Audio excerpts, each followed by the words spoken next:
Merhaba herkese.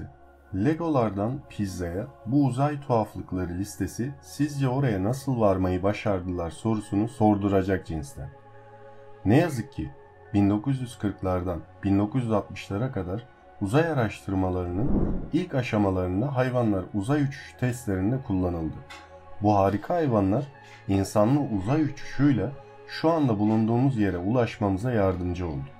Son zamanlarda uzay araştırmalarının gelişmesinde hiçbir hayvana zarar verilmiyor. Uzaya gönderilen ilk hayvan Sovyet köpeği Laika idi. Laika, Moskova'nın sokaklarından fırlatıldı ve 3 Kasım 1957'de Sputnik 2'nin fırlatılmasıyla dünyanın yörüngesinde dönen ilk hayvan oldu. Ne yazık ki Laika uzay uçuşundan sağ çıkamadı. Alan Shepard'ın öncü uçuşundan 3 ay önce 1961'de Amerika Birleşik Devletleri tarafından uzaya fırlatılan ilk şempanze olduğu için Ham, hayvan uzay uçuşunda bir başka popüler karakter. Ham, uzay uçuşu sırasında görevleri yerine getirmek için eğitildi ve sadece içinde binmek yerine bir uzay aracıyla etkileşime giren ilk hayvan oldu.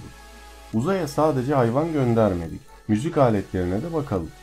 Shira, 16 Aralık 1965'te bir nesnemiz var. Kuzeyden güneye giden bir uyduya benziyor. Muhtemelen kutup yörüngesinde. Yakında yeniden girecek gibi görünüyor, diyor. 16 Aralık 1965. Bir komuta modülü görüyorum ve önde 8 küçük modül. Komuta modülünün pilotu kırmızı elbise giyiyor. Bunu yerdeki ekiplere bildirdikten sonra Shira, minik 4 delikli 8 notalı Hohner Little Lady armonikasıyla Jingle Bells'e girdi ve Stafford ona 5 küçük çanla eşlik etti. Shira ve Stafford tarafından yapılan bu şaka uzayda çalınan müzik aletlerinin kaydedilen ilk örneğiydi. Mızıka ve çanlar şu anda Washington DC'deki Smithsonian Ulusal Hava ve Uzay Müzesi'nde sergileniyor. Voyager'ın altın plakları uzaya gönderilen ilginç başka nesneler. 1970'lerde ünlü gökbilimci Carl Sagan'ın görüşü, derin uzay keşif görevlerinin inşası ve uygulaması söz konusu olduğunda büyük bir ağırlık taşıyordu. Sagan, bu uzay aracının dünya dışı zeki bir yaşam formu tarafından yol boyunca alınacak olsaydı, bunun dünyadan olduğunu nasıl bileceklerini düşünüyordu. Bu sorgulama hattı, ünlü Voyager altın plaklarına götüren şeydi. NASA'nın Voyager 1 ve 2'si yalnızca 16 gün arayla 1977'de fırlatıldı ve Güneş sistemimizin dikkate değer resimlerini geri gönderdiler. İkiz uzay aracını fırlatmadan önce Sagan ve komitesi nasıl oynanacağına dair talimatlarla birlikte her birine 12 inç 30 santimetre altın bir kayıt oluşturdu ve yerleştirdi. Kayıtlar arasında analog biçimde 115 görüntü, 55 dilde konuşulan selamlar, ardından dünyanın sesleri ve dünyanın dört bir yanından çağlar boyunca 90 dakikalık bir müzik seçkisi yer alıyor. Ufak bir dipnot, selamlama içinde Türkçe selamlama da var. Pizza teslimi, en pahalı pizzayı teslim etmek diyebilirim.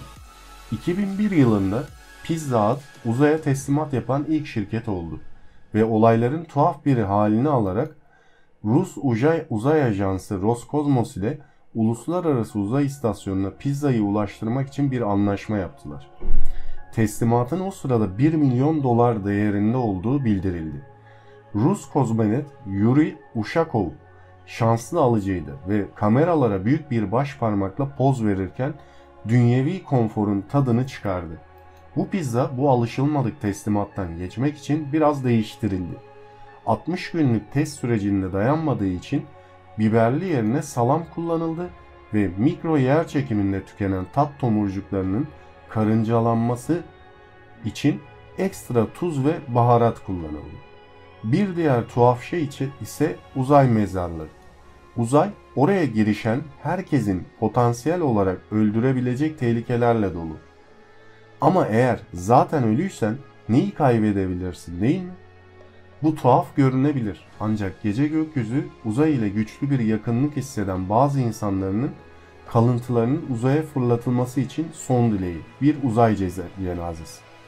Bunun ilk örneği 1992'de Orijinal Star Trek televizyon dizisinin yaratıcısı gene Roddenberry oldu. Roddenberry'nin vasiyetinde cesurca daha önce kimsenin gitmediği yerlere gitmesini istedi. Böylece küllerinin bir kısmı STS-52 görevi için Kolombiya uzay mekiği ile dünyadan fırlatıldı. Bir başka ünlü örnek 1930'da Plüto'yu keşfeden Amerikalı gökbilimci Clyde Tombaught'tır. Tombaught'ın külleri 2006'da uzak cüce gezegene doğru delice yüksek hızlarda uçan NASA'nın Yeni Ufuklar görevinde yer alıyor.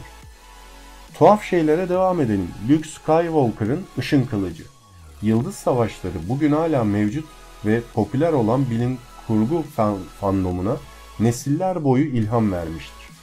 Kahramanların ışık hızında seyahat ettikleri ve sonsuz dünyaları ziyaret ettikleri bu uzay maceraları serisi birçok kişiye astronomi ve uzay keşif dünyasını keşfetme konusunda ilham verdi. Luke Skywalker'ın aktör Mark Hamill'in canlandırdığı 1983 yapımlı Jedi'nin Dönüşünde filminde kullanıldığı ışın kılıcı uzaya uçtu ve 2007'de geri döndü. Işın kılıcı uzaya fırlatılan 7 astronottan oluşan bir ekiple uçtu. Etkinlik George Lucas'ın inanılmaz imtiyazının 30. yıl dönümünü kutladı. Lego figürleri. Juno misyonunun baş müfettişi Scott Bolton, lansmandan hemen önce düzenlediği basın toplantısında NASA'nın Lego şirketiyle uzun süreli bir ortaklığı var dedi. Çocuğu olan herhangi biriniz Legoların çocuklar arasında çok popüler olduğunu ve aynı zamanda onlara inşaat ve mühendisliği öğretmeye gerçekten yardımcı olduğunu biliyor.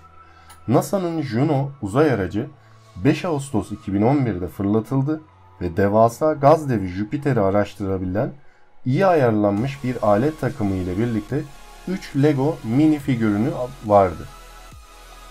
Bu üçlü Lego Grup ve NASA arasında çocukların STEM ile ilgili konulara olan ilgisini arttırmak için bir sosyal yardım programı olan Bricks in Space projesinin bir parçası olarak Juno uzay aracına yerleştirildi. Yıldız Adam yıldızlara doğru ilerliyor. Adamım Starman. 6 Şubat 2018'de SpaceX'in uzay giysisi kaplı manken sürücüsü olan Tesla Roadster ve Starman'i abartılı bir lansmanını gerçekleştirdi. Hem Tesla hem SpaceX'in CEO'su olan Elon Musk bu araba teslimatının Falcon Heavy roketinin ilk lansmanını anmak için uygun gördüler.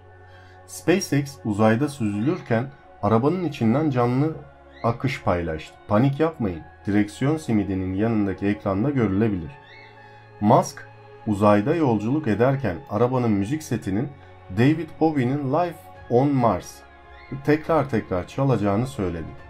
Modeller arabanın bundan birkaç 10 milyon yıl sonra Venüs ve Dünya'ya çarpacağını tahmin ediyor. Hello from Space adlı bir projeyle 2009 yılında Avustralyalılardan yaklaşık 26.000 kısa mesaj uzaya gönderildi. Beatles grubundan bir şarkı. 2008 yılında Amerikan Havacılık ve Uzay Dairesi NASA, Beatles grubunun Across the Universe, Kainat Boyunca adlı şarkısını uzaylılara barış mesajı olarak gönderdi. Beatles grubu üyesi Paul McCartney'nin tepkisi ise "Bravo NASA, uzaylılara benden de selam söyleyin" oldu. Uzaya ünlülerin resimleri, çerez reklam spotları, rock yıldızlarına aşk mektupları bile gönderenler oldu. Uzay son sınır, ancak biz o sınıra artık tuhaf şeyleri bile taşıyabiliyoruz. İnsanlık büyük adımlarını henüz atmadı. Ancak bir gün kolonileşme ve başka gezegenlerde yaşamak gibi futuristik düşüncelerimizi gerçekleştirdiğimizde belki bu attığımız ufak adımları sadece gülerek anacağız. Kanalıma abone olmayı ve yorum yapmayı unutmayınız. Bir sonraki videomda görüşmek üzere, hoşça kalın.